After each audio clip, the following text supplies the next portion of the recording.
Queridas hermanas, queridos hermanos, contemplamos en este tercer domingo de Cuaresma el encuentro de Jesús con la mujer samaritana, del Evangelio de nuestro Señor Jesucristo según San Juan, capítulo 4.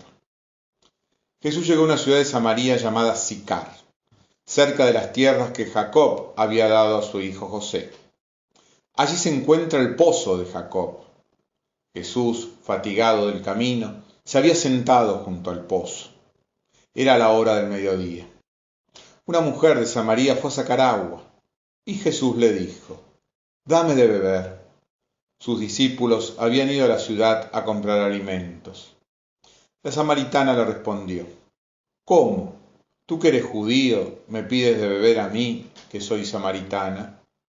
Los judíos, en efecto, no se trataban con los samaritanos. Jesús le respondió: «Si conocieras el don de Dios, ¿y quién es el que te dice, dame de beber? Tú misma se lo hubieras pedido, y él te habría dado agua viva». «Señor», le dijo ella, «no tienes nada para sacar el agua, y el pozo es profundo. ¿De dónde sacas esa agua viva? ¿Eres acaso más grande que nuestro padre Jacob, que nos ha dado este pozo, donde él bebió lo mismo que sus hijos y sus animales?» Jesús le respondió: «El que beba de esta agua tendrá nuevamente sed, pero el que beba del agua que yo le daré nunca más volverá a tener sed. El agua que yo le daré se convertirá en él en manantial que brotará hasta la vida eterna». «Señor», le dijo la mujer, «dame de esa agua para que no tenga más sed y no necesite venir hasta aquí a sacarla». Después agregó: «Señor, veo que eres un profeta. Nuestros padres adoraron en esta montaña, y ustedes dicen que es en Jerusalén donde se debe adorar». Jesús le respondió: «Créeme, mujer, llega la hora en que ni en esta montaña ni en Jerusalén ustedes adorarán al Padre. Ustedes adoran lo que no conocen. Nosotros adoramos lo que conocemos, porque la salvación viene de los judíos. Pero la hora se acerca, y ya ha llegado, en que los verdaderos adoradores adorarán al Padre en espíritu y en verdad, porque esos son los adoradores que quiere el Padre. Dios es espíritu, y los que lo adoran deben hacerlo en espíritu y en verdad». La mujer le dijo: «Yo sé que el Mesías, llamado Cristo, debe venir. Cuando Él venga, nos anunciará todo». Jesús le respondió: «Soy yo el que habla contigo». Muchos samaritanos de esta ciudad habían creído en Él. Por eso, cuando los samaritanos se acercaron a Jesús, le rogaban que se quedara con ellos, y Él permaneció allí 2 días. Mucho más creyeron en Él a causa de su palabra, y decían a la mujer: «Ya no creemos por lo que tú has dicho. Nosotros mismos lo hemos oído y sabemos que Él es verdaderamente el Salvador del mundo». Palabra del Señor. Es elocuente y atrevido el diálogo que Jesús mantiene con esta samaritana al lado de ese pozo tan significativo. Era un escándalo en aquel momento y en ese entorno cultural que un maestro judío perdiera el tiempo hablando con una mujer. Era más escandaloso aún si esa mujer era samaritana. «¿Cómo? Tú que eres judío me pides de beber a mí, que soy samaritana», le dice la mujer. El pueblo samaritano se había formado con 5 tribus que repoblaron Samaria después de ser conquistada por Asiria. Cada tribu trajo sus propios dioses, aunque después dieron culto a Yahvé, el Dios de Israel. Los judíos que habían quedado en Samaria se mezclaron con estas tribus. De esta mezcla surge un grupo culturalmente híbrido y religiosamente sincretista.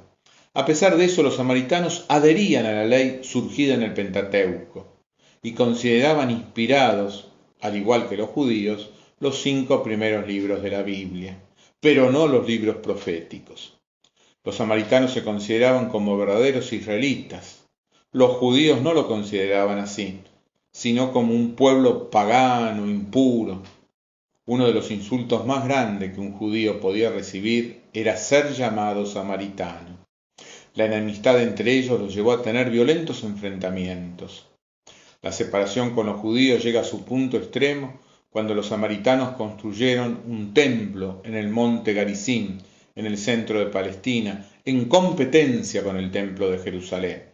Por eso la samaritana le pregunta a Jesús dónde se debe adorar. De este modo, los samaritanos se tornaron para los judíos en un pueblo hereje y cismático. Jesús supera estas barreras culturales, estas rivalidades históricas, y entra en diálogo con esta mujer. Es más, es el único caso en el Evangelio de Juan en donde Jesús se revela directamente como Mesías. Todos nosotros tenemos sed de justicia, de paz, de mutuo respeto, de un mundo diferente, sed de aquello que nos realiza como persona, sed de felicidad, de eternidad. Era vital en esa zona contar con algunos lugares para poder abastecerse de agua, elemento fundamental para la vida y escaso en esas geografías. Es vital para nosotros encontrarnos con esa fuente de agua que sacia nuestra sed más profunda, Jesucristo. En este pasaje, Jesús aparece profundamente humano. Fatigado, se sienta a descansar a la hora del mediodía. Con humildad pide agua. Solo cuando nos sentamos al lado del verdadero pozo podemos saciar nuestra sed interior. En Jesucristo está el sentido de nuestra existencia. Cuando los samaritanos conviven con Jesús, lo pueden reconocer como el verdadero Mesías. La mujer deja el cántaro en el pozo, como si ya no lo necesitara. Ahora encontró el agua verdadera. Que en esta Cuaresma podamos descubrir qué tenemos que dejar de lado para poder beber la verdadera agua que sacia nuestra sed más profunda. Una bendecida Cuaresma para todos les desea el Centro de Espiritualidad Pallottino.